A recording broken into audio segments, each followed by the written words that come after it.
ہم بھی ان لوگوں میں ہو سکتے ہیں جو آزمائشوں، امتحانوں اور پریشانیوں اور سختیوں کے باوجود بھی جو آج کل کے حالات ہیں، جو آج کل کی سچویشنز بنی ہوئی ہیں، جو آج کل کے بدترین جو ہے وہ دور سے ہم گزر رہے ہیں، جہاں مہنگائی نے سب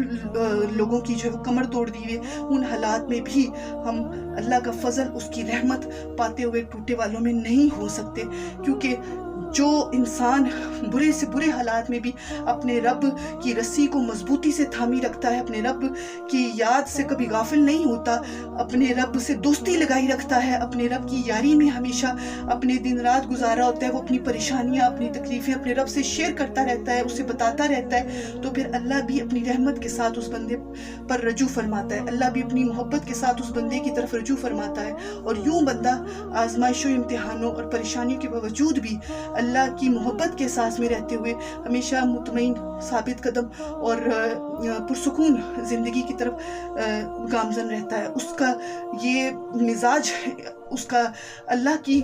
رحمت اور اس کے فضل اور اس کے کرم سے بن جاتا ہے۔ تو لہٰذا ہم سب اسی چیز کو اپنا کر اللہ کے فضل اور رحمت میں اپنے آپ کو رکھتے ہوئے، اس محبت کے احساس میں رکھتے ہوئے کہ جہاں ہم بھی ایسے